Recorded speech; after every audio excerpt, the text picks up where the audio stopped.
How did your ULSWA education prepare you for both St. Paul's and also the unique challenges and responsibilities of being a canon lawyer? Well, one of the reasons that I studied both philosophy and literature at the academy was because I was really interested in the abstract and how it applied to the particular.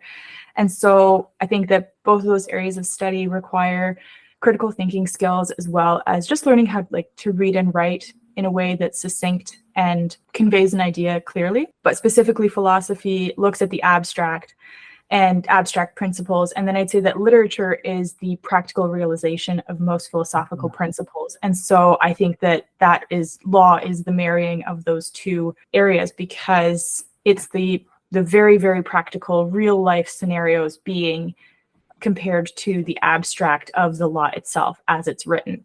I would say that by studying those two, it gave me a really good groundwork on the kind of thinking skills and the connections I've had to make in looking at cases and people's particular circumstances and how it applies to the legal particulars of their case. I did a concentration in literature myself, and I never thought that philosophy and literature came together like that. That's incredible. Mm-hmm. Were there any specific courses, experiences, or professors that significantly shaped your perspectives and skills in this field?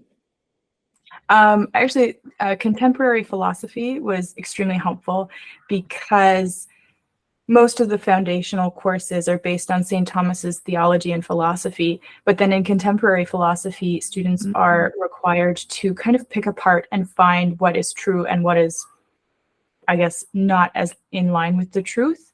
And so I found that those skills used in that class, rather than just accepting everything that we were taught, we were also challenged to think for ourselves and to try and find what wasn't correct with certain philosophical thinkings. And similarly, I'd say that literary theory had a very similar impact because it was very much looking at abstract literary principles, but then looking at the practical application in different literary works. So that also was, I think, a really great groundwork for legal work. You touched on this earlier, but I want to focus on it specifically. What inspired you to pursue a career as a canon lawyer? Yeah, one of the pivotal moments was when that conversation I had on my honeymoon, especially because it clicked that I could have the legal dream with my other life goals. But I would also say that it was within my first semester at St. Paul's. The first semester is actually pretty boring according to most students, because it's general norms and intro to research and the history of canon law, which many students find very dry. But I was so excited for every class. I was so interested in everything, the particulars of how the law is supposed to be structured, and new laws, how are they going to be structured? And it's really dry legal jargon, and I loved it. I was so excited for classes. I was excited to do my readings. And so I think that knowing that even if the boring stuff is interesting, this was the place for me. Wow. That's incredible to know it that early on, and even to have the presumed boring stuff to be interesting. Yeah. That's an incredible gift. There you go. Yes. So walk us through a typical day in your role as a canon lawyer and some of the tasks you handle. So my particular situation is a little bit unique because I work part-time and exclusively from home, which is not the case for most canon lawyers that I know. Most of them would be working in the tribunal. They'd be working either part-time or full-time, but they would be physically present at the diocese, at the tribunal.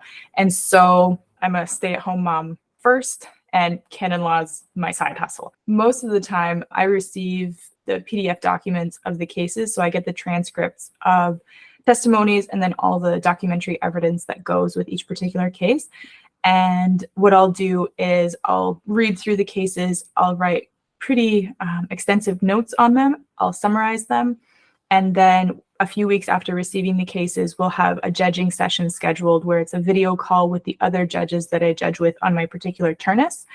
That's just a fancy word for our judging group. And we all read our summaries and our reasoning for our decision making. And then if there are any discrepancies in our decisions, then we discuss it further and then come to a decision together. But it's 3 judges, the majority rules. But I find that most of the time we're pretty unanimous. Then after we complete our judging session, one of the judges who's been designated from the beginning as the ponens is basically just the one who writes the sentence. I do that for my turnus. I put together all the reasoning, all the applicable legal jurisprudence that comes from either the rota or from different cases, and then put the facts of the case and then the reasoning that the judges have put together and the final decisions. So it's not a typical day because my days are not typical, but that's a typical work cycle for me. I would say that most judges that are judging in a turnus, and there are a lot of bishops who are also canon lawyers, so they would also be judging in the same way, or different priests who are also canon lawyers that are usually doing pastoral work. Like if they're a pastor, but then they do some canon law on the side, they would also be having the same type of setup. So if you're a staffer at a tribunal, then you'd also be running interviews, you'd be collecting documents, you'd be contacting different witnesses and parties to put together all the evidence that goes into a case before it's sent to judging. I really don't know the first thing about being a canon lawyer. So there was a lot there that I don't quite understand. For example, What is a rota? Oh, so sorry. The Roman no rota is the highest court within the church. Okay. And so if something is appealed from, say, our tribunal, then it goes to the appeal tribunal here in Canada, which is based in Ottawa. And then if it's appealed again, then it would be sent to the rota. So the Roman rota every year also publishes different cases and different jurisprudence, which is like case law. Because even though there isn't the concept of precedent like there is in secular law, there is still a fuller understanding of the law, especially as it applies to new concepts, especially things like technology and the internet, which weren't around with the promulgation of the code. So having just further insight into how to interpret the law itself, because the code, like the canon itself might be like 2 or 3 sentences, but the jurisprudence, even just on one canon, like one ground of nullity for marriage, could fill so many books. So it provides so much more depth of understanding to be able to make those decisions. And then it provides for the nuances that will come up in quite a few cases.